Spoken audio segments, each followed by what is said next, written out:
اللهم بارك على محمد وعلى آل محمد كما باركت على إبراهيم وعلى آل إبراهيم إنك حميد مجيد. أعوذ بالله من الشيطان الرجيم. بسم الله الرحمن الرحيم. قال فمن ربكما يا موسى قال ربنا الذي أعطى كل شيء خلقه ثم هدى. قال فما بال القرون الأولى قال علمها عند ربي في كتاب لا يضل ربي ولا ينسى. الذي جعل لكم الأرض مهدا وسلك لكم فيها سبلا وأنزل من السماء ماء فأخرجنا به أزواجا من نبات شتى كلوا وارعوا أنعامكم إن في ذلك لآيات لأولي النهى. منها خلقناكم وفيها نعيدكم ومنها نخرجكم تارة أخرى ولقد أريناه آياتنا كلها فكذب وأبى. قال أجئتنا لتخرجنا من أرضنا بسحرك يا موسى. صدق الله مولانا العظيم.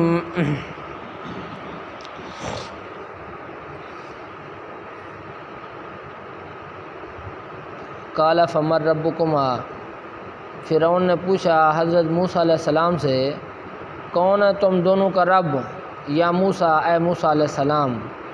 قال ربنا الذی، موسیٰ علیہ السلام نے جواب دیا میرا رب وہ ذات ہے آتا کل شیء خلقہ، جس نے عطا کی ہر شے کو اس کی خلقت، اس کی پیدائش، ثم ہدا، پھر اس کی رہنمائی فرمائی.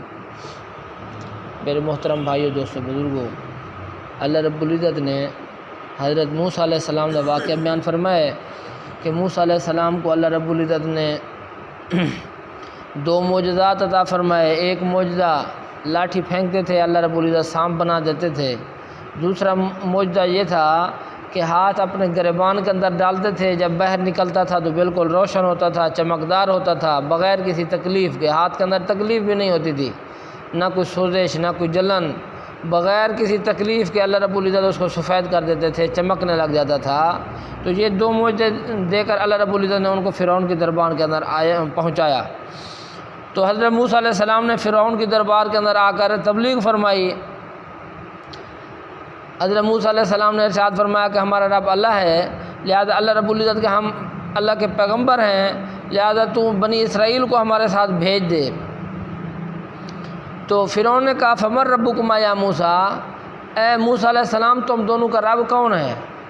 کیونکہ اس کا اپنا دعویٰ تھا کہ انا ربکم الاعلیٰ، میں تمہارا بڑا رب ہوں. تو اس لیے اس نے کہا کہ یہ تو میرے علاوہ کسی دوسرے کو رب مانتے ہیں، اس لیے انہوں نے سوال کیا فمن ربکما یا موسیٰ، تم دونوں کا رب کون ہے؟ تو حضرت موسیٰ علیہ السلام نے جواب دیا ربنا الذی اعطی کل شیء خلقہ، ہمارا رب وہ ہے جس نے ہر شے کو پیدا کیا، پھر اس کی رہنمائی فرمائی. اللہ رب العزت نے انسان کے بچے کو، چھوٹا سا بچہ تھا، اللہ رب العزت نے جب پیدا فرمایا تو سب سے پہلے وہ اپنی ماں کا دودھ جو ہے چوستا ہے.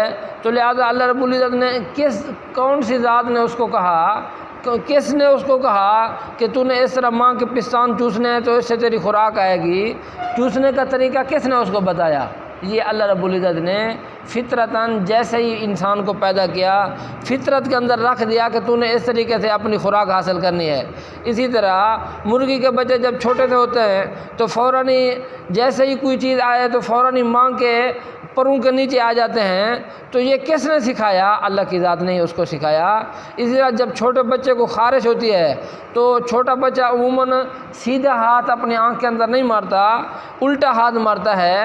تو یہ ساری تربیت کس نے دی؟ یہ اللہ کی ذات نے دی. اس لیے اللہ رب العزت نے ارشاد فرمایا ربنا الذی اعطی کل شیء خلقہ، میرا رب وہ ہے جس نے ہر شے کو پیدا کیا. پیدا کرنا بھی ایک بہت بڑا کام ہے، پھر اس کی رہنمائی کرنا، زندگی رہنے کا طریقہ کار سکھانا، یہ بھی اللہ کی ذات کا کام ہے. پیدا بھی اللہ نے کیا، زندگی کے اندر جتنی چیزیں ضرورت کی تھیں ان سب چیزوں کو پیدا کیا، پھر انسان کو ان کے استعمال کرنے کا طریقہ بھی اللہ رب العزت نے فطرتاً اللہ رب العزت نے انسان کے ذہن میں رکھ دیا. مولانا قاری طیب صاحب رحمۃ اللہ علیہ دارالعلوم دیوبند کے محتمم تھے. وہ فرماتے ہیں کہ ایک بستی میں گیا، وہاں پر بندر بہت زیادہ تھے ہندوستان کے اندر. بندر بہت زیادہ تھے، لوگ روٹیاں رکھتے اور وہ بندر آتے آ کر یعنی کہ روٹیاں اٹھا کے لے جاتے اور درختوں کے اوپر بیٹھ کر ان کو دکھا کر کھاتے۔ تو ایک مرتبہ ان کے ذہن کے اندر یہ بات آئی، انہوں نے جو ہے روٹیاں رکھیں اور اس کے اندر زہر ملا کے رکھ دیا۔ جیسے ہی بندر آئے انہوں نے روٹیوں کو سونگھا تو کھایا نہیں، فوراً جو ہے وہ پیچھے چلے گئے، اور اس کے بعد جو ہے وہ وہاں سے جنگل سے ایک بوٹی لے کر آئے تو اس کے پتے بھی کھاتے تھے اور اس کے بعد وہ روٹی بھی کھاتے گئے، تو وہ زہر کا تریاق تھی، روٹی بھی کھا گئے، ان کو کچھ نہ ہوا۔ تو اس لیے اللہ رب العزت نے فطرتاً جو گھاس جانوروں کے لیے اچھا نہ ہو، جانور اس کو نہیں کھاتے، سونگھ کر چلے جاتے ہیں جو ان کے لیے ان کی صحت کے لیے مضر ہو، تو یہ ساری چیزیں اللہ رب العزت نے انسان کے ذہن کے اندر اور جانوروں کے ذہن کے اندر فطرتاً پیدا کر دی ہیں۔ اللہ نے ارشاد فرمایا کہ ہم نے ان کو پیدا کیا، پھر انسان کی رہنمائی فرمائی۔ قال فما بال القرون الاولی، پھر انہوں نے فوراً سوال کیا کہ پہلے لوگوں کا کیا حال ہے، قرن اولیٰ کے پہلے لوگوں کا کیا حال بنے گا۔ قال علمها عند ربی، حضرت موسیٰ علیہ السلام نے جواب دیا کہ ان کا علم میرے رب کے پاس ہے، فی کتاب، کتاب کے اندر، لا یضل ربی، نہیں بہکتا میرا رب، ولا ینسا، اور نہ ہی بھولتا ہے۔ فرعون نے جو ہے معاملہ الجھانے کے لیے، اس کو پتہ تھا کہ یہ سارے کے سارے یعنی کہ یہ جو میرے وزیر بیٹھے ہوئے ہیں، مشیر، اور یہ جو عوام اتنی بڑی اکٹھی ہو گئی ہے دربار کے اندر، اس نے کہا کہ میں ان سے پوچھتا ہوں کہ ان کے والدین کا کیا بنے گا، پیچھے جو لوگ ان کے پہلے فوت ہو چکے ہیں ان کا کیا بنے گا۔ تو حضرت موسیٰ علیہ السلام جواب میں کہیں گے کہ وہ کیونکہ مشرک مرے ہیں لہٰذا جہنم کے اندر جائیں گے۔ جب یہ ان کے میں پھر ان کو کہوں گا کہ دیکھو تمہارے والدین کو یہ لوگ جہنمی کہتے ہیں، تو تب جو ہے یہ ان کو غصہ آئے گا، یہ موسیٰ علیہ السلام کا ساتھ نہیں دیں گے۔ تو اس لیے فرعون نے سوال کیا فما بال القرون الاولی، پہلے جو لوگ گزر چکے ہیں ان کا کیا حال بنے گا۔ حضرت موسیٰ علیہ السلام نے کہا عند ربی فی کتاب، علمها عند ربی فی کتاب، ان کا علم میرے رب کے ہاں ہے کتاب کے اندر۔ اللہ کو پتہ ہے کہ اللہ رب العزت نے ان کے ساتھ کیا کرنا ہے۔ لا یضل ربی ولا ینسا، نہیں بہکتا میرا رب، ولا ینسا، نہ ہی بھولتا ہے۔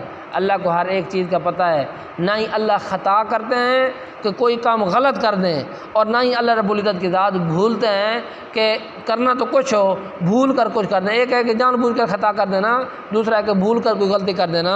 نہ اللہ جان بوجھ کر کوئی غلطی کر سکتے ہیں، نہ اللہ رب العزت بھول کر کوئی غلطی کر سکتے ہیں۔ اس لیے اللہ نے ارشاد فرمایا لا یضل ربی، نہیں بہکتا میرا رب، ولا ینسا، اور نہ ہی بھولتا ہے۔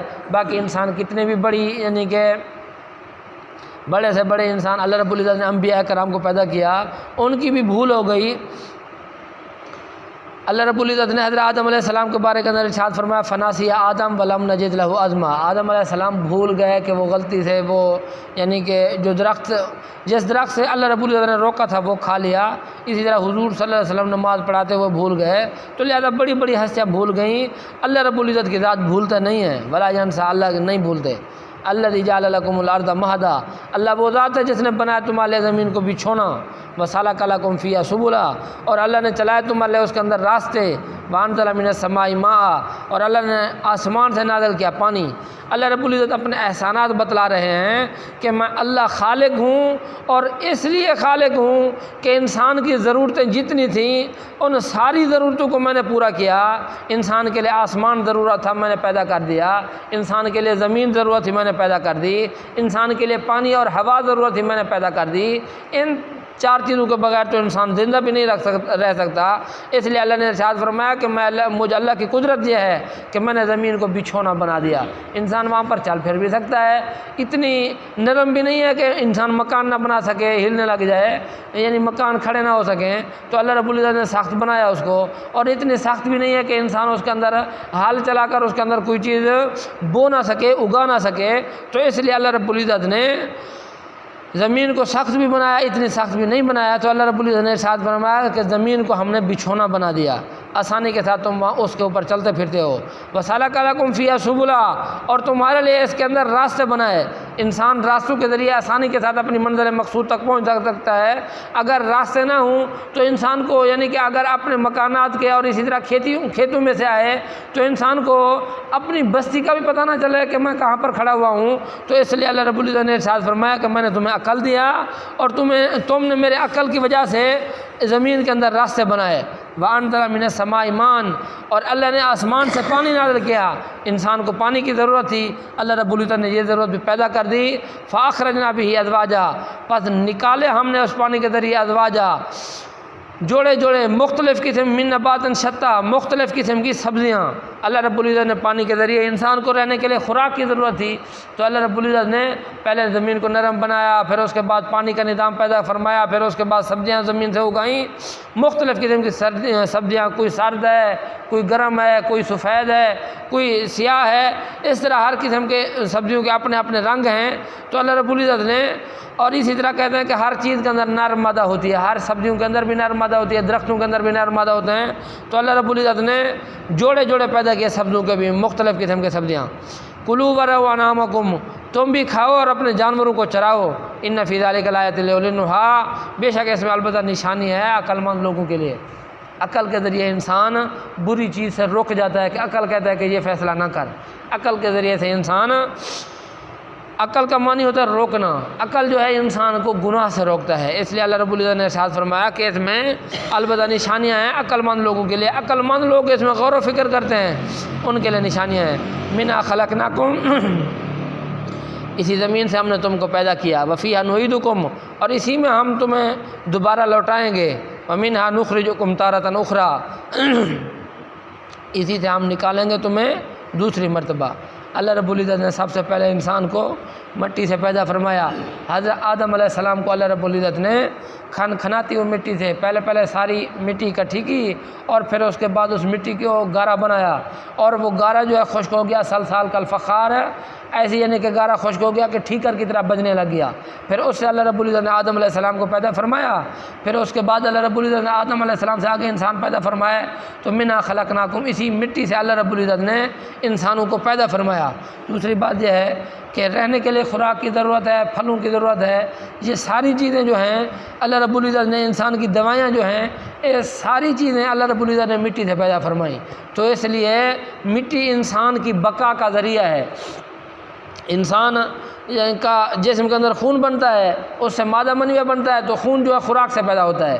خون جو ہے جتنی خوراک ہے وہ ساری کی ساری مٹی سے بنی ہے انسان کے لیے، تو اس مٹی سے یعنی کہ خون پیدا ہوتا ہے، اس سے مادہ منویہ پیدا ہوتا ہے، اس سے انسان پیدا ہوتا ہے۔ تو اس لیے اللہ رب العزت نے ارشاد فرمایا منہا خلقناکم، اسی مٹی سے ہم نے انسان کو پیدا کیا، وفیہا نعیدکم، اسی مٹی کے اندر ہم دوبارہ تمہیں موت دیں گے، تمہیں یعنی کہ اندر ڈالیں گے، ومنہا نخرجکم تارۃ اخری، اور اسی سے ہم تمہیں دوبارہ جو ہے زندہ کریں گے۔ تو اس لیے کہتے ہیں کہ جتنی مٹی قبر سے نکالی جائے نا، اتنی مٹی دوبارہ داخل کرنا ضروری ہوتی ہے، اتنی مٹی انسان دوبارہ قبر کے اندر ڈالے۔ تو اس لیے پہلی مرتبہ جب یعنی کہ ایک مٹھی ڈالے تو مستحب طریقہ کار رہی ہے، کوئی فرض واجب تو نہیں ہے، نہ کر سکے انسان تو کوئی مسئلہ نہیں ہے۔ تو پہلی مٹھی جب ڈالے تو کہے منہا خلقناکم، دوسری مٹھی بھرے اور وہ قبر کے اندر ڈالے، اور کہے کہ وفیہا نعیدکم، اور تیسری مٹھی قبر کے اندر ڈالے اور کہے کہ ومنہا نخرجکم تارۃ اخری۔ اللہ رب العزت سے دعا ہے اللہ رب العزت عمل کرنے کی توفیق عطا فرمائے۔